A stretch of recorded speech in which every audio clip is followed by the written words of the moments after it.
Hey guys, hey Chrissy. Hey Bernhard. Welcome to our new video series, which will be a bi-weekly thing from now on, if you like it. This means we will guide you through our company and invite our experts to speak to you on their daily business. Each week we will feature different segments, starting today with Tech Insights with Alex. Then we will have Bernhard speaking about KPIs, showing you some current numbers and actually talking about how we define KPIs. And last but not least, Paul will talk you through upcoming events. Great. Let's jump into the first segment, which is Tech Insights. But before we speak about the smart contract, I would like to introduce you to Alex because you haven't met him yet. So everyone, this is Alex from the development team. Hi. And maybe Alex, you can tell us how you became a member of the Hero team. Well, I've been following Herosphere back since they were still called the Social Bet. And since I'm an avid esports fan and player myself, I've become more and more interested since you moved to esports. And then you applied for a job and... Exactly. I knew from Bernhard that you were looking for, to improve your development team, and that's when I got interested and applied. And what is your job right now for Herosphere? I do front-end development and blockchain development, so I'll be responsible for the new Herosphere GG website and also for the smart contracts that will handle the contests. Sweet. Talking about Herosphere.gg, what is your favorite esports? Dota, definitely. I've been playing Dota since like 9 years ago. Okay. In recent years, I've been more watching than playing myself, but yeah. Okay, cool. What's your favorite team? Navi, back when they were still cool, but still. All right. Thank you. Now let's get back to the office and see what Alex has to say about the smart contract.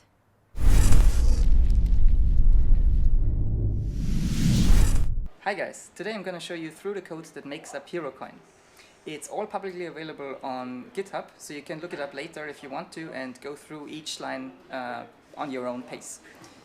So, what's important is that HeroCoin is an ERC20 standard token and implements all methods that an ERC20 token has to implement, which includes transfers from an address to an address, checking the balance of an account. Well, that's it actually.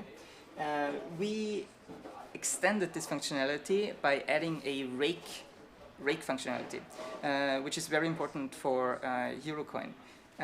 Rake means that whenever a contest pays out its winners, a percentage, at least 1%, goes to all HeroCoin holders. This is a rake. So this is this extra functionality we have here. This first updates the account and then subtracts the rake later to be paid out. We don't immediately make the transaction to each play holder, but rather keep track of the rakes that are owed to each address internally, and whenever an account makes a transfer, before the transfer happens, the rake is paid out to that account. So what we have here is the pay rake internal function.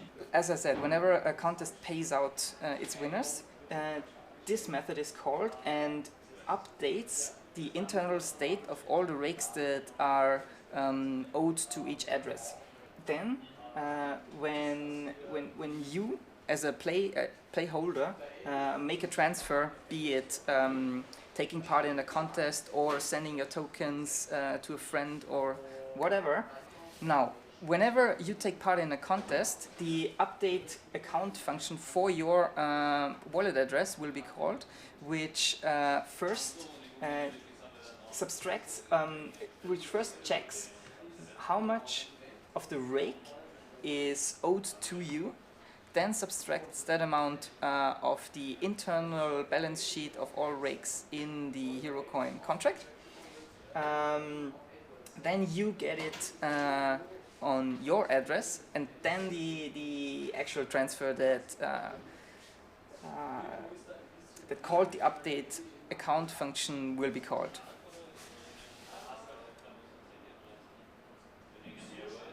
Now, Another important part is contest registration and the enforce rake functionality.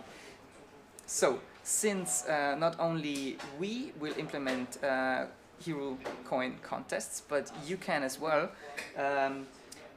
we have a method to register contests officially on the Herosphere smart contract, which means that these contests will comply to the rake rules that we implemented. And this is this function here, quite simple. But the important part is that registered contests will not be able to pay out winners without paying a rake of at least 1%. It can be higher, defined by the contest itself, but it has to be 1% at least. So this is what this method does. It ensures that this rake is paid out. Yeah, thank you. Great guy, isn't he? Thanks, Alex, for being on board. Now that we all know where to find our smart contract and how to read it and what actually is written in our smart contract, let's see what Bernhard has to say about our KPIs.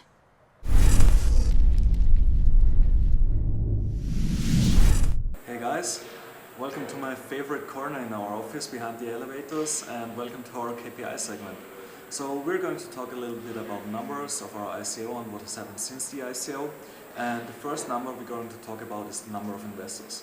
In our case, this was slightly above 2,000 investors, which means two things. First of all, we have a lot of investors for an ICO of our size. So, for example, if you look at the basic attention token, it had way less than 2,000 investors, and it was way bigger than ours. What does this mean? Basically, we had way less whales who can influence the token price, so there's not a single person who can dump the price or pump the price by simply influencing the market, which we think is a good thing. The second thing is it makes the whole thing more democratic, because we do not have one single voice that we need to listen to, we do not have one single whale that can influence how we act and basically punish us by selling their tokens if he as a single person or she as a single person does not like what we're doing. So we think it's a good thing that we had so many investors compared to other even bigger ICOs. Second number I would like to talk about is the number of transfers since the ICO ended. And this was 4,300 roughly, a bit more. And what does this mean? This means basically each one of our early investors has done 2 transfers on average by now. So of course this doesn't really match up. Some of you may have done dozens, some of you may have done none. But what I specifically want to talk about in this category, in this KPI, Hero, so our company, we have done 70 transactions so far, which are mostly for bills we're paying with Hero and internal transactions. So we're tracking this on our own sheet because we want to have everything clear in case something ever goes wrong or someone gets suspicious. We can always clearly lay out this was the transaction we did at that time and we did it for that reason. It was done by this guy, so mostly me or for example Paul, and we can always track every transaction that we've internally done. The 70 transactions that I just mentioned do not include the bounty payouts. Those are a bit more, but we count them as basically part of the ICO process, so we do not count them towards our internal transactions. And what it also doesn't include, which is important to note, is centralized exchanges. So for example, if you trade Hero on Coinbase, it's not really a trade on the blockchain that is visible for the Hero token, for the Hero coin or the Play token. This is because it simply is not a blockchain transaction, it's done internally on the exchange. This is a completely different story, of course, for decentralized exchanges, which do all of their trading using the actual blockchain. Now, let's talk about charts a bit. Actually, when you look at the chart, you can clearly see what has happened since the ICO. So we got listed, and then we had a slight pump, a slight drop, which is a very normal pattern for a coin. And then we had a couple of days where nothing happens, which is also logical because it was the end of the year and People just waited to see what's happening, and pretty much right at the beginning of 2018, and actually if you zoom in a little bit, which I can do right now, you can see that basically with European New Year the coin started going up a bit, and actually it grew quite a bit. And what happened then, on the 10th of January roughly, the whole market dipped, so it just went down, and of course HeroCoin was also affected by this and went down with it. And it settled around 0.000009 Ether, where it is right now roughly. And what does this happen? So how does this compare to other coins?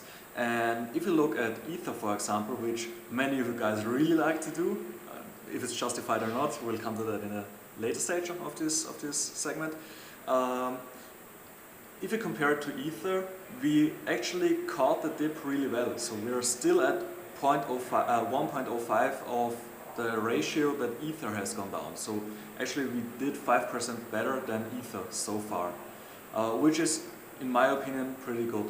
If you compare it to fiat money, US dollars for example, we're at a 3.4 ratio since our ICO, which is also quite good, especially compared to other ICOs of the same time frame.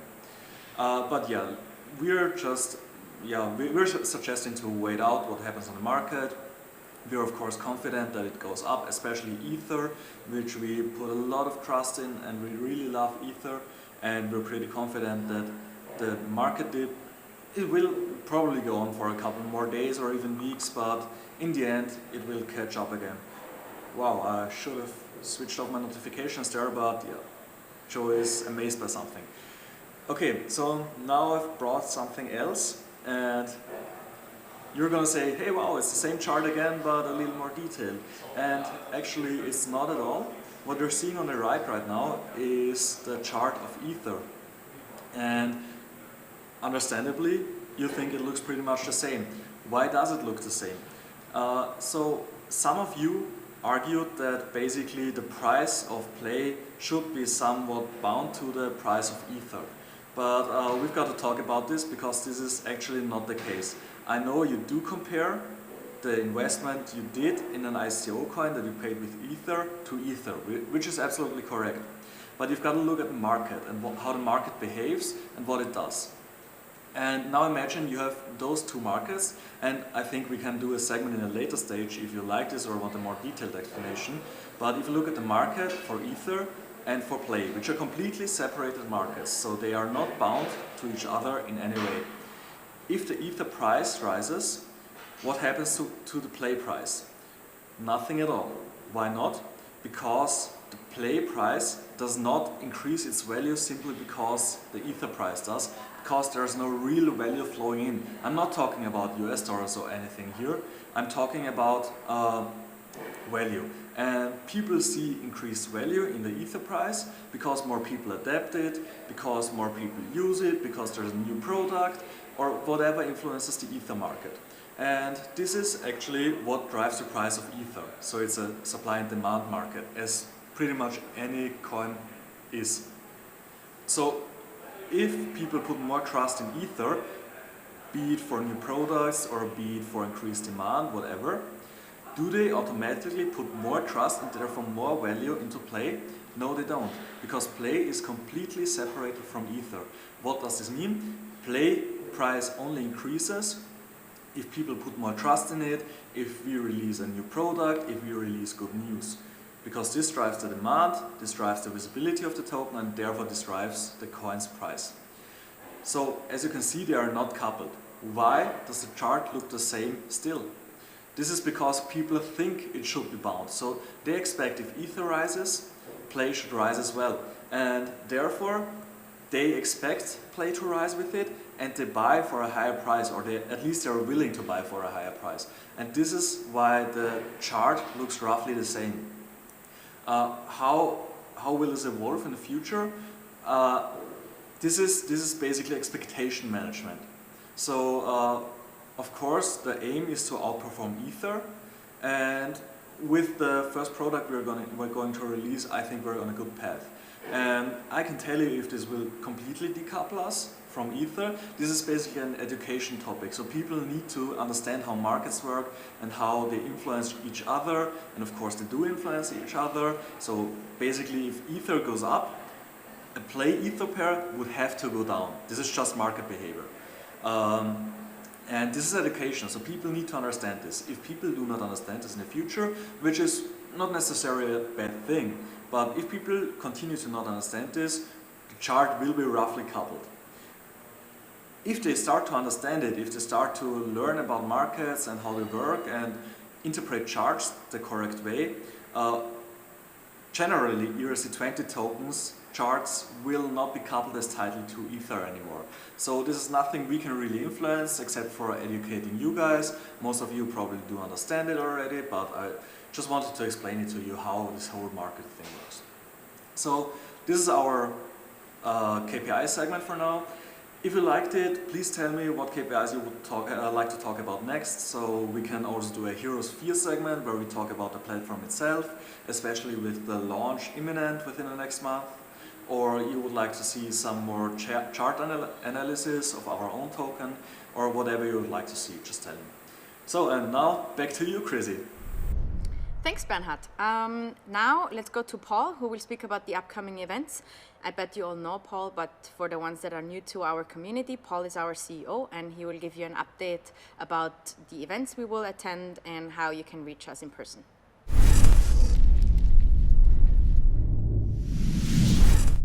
Hey heroes, I've seen a lot of questions about our upcoming events, which events we are going to attend, if there's going to be a roadshow for HeroCoin. So I just want to give you a brief overview about our upcoming events.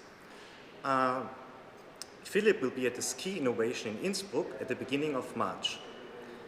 And after that, I will be at the iGaming in Asia in Macau. So this is 2 days festival, will be on the 13th to 15th of March. What's next? At the end of March, Bernhard will be at the Prague Gaming Summit. And we also have a big upcoming event. It's called Go Seoul and Go Tokyo, which is hosted by the Austrian Chamber of Commerce. And this will be in late April and the first week of May. So 2 weeks of Seoul, then 1 week of Tokyo, and afterwards, in May, we will make a roadshow through Asia. Final destinations and dates still be announced. So this is basically an overview about the next events. Happy to meet you there. If you're around, just drop us a line and we meet at the event. See you there, guys. We hope you liked our first episode. If you did, make sure to give us some feedback. And if you didn't like it, make especially sure to give us some feedback. Let us also know what you would like to see next time. We have some segments, but the content is flexible. So if you would like to see more tech stuff or an office tour, just let us know and we'll do it for you. Until then, it leaves me with saying goodbye. And stay tuned, heroes. If you want to stay up to date, make sure you like us, you follow, you comment, you share. You see all the channels we have on here. You can also sign up for our newsletter at www.herocoin.io.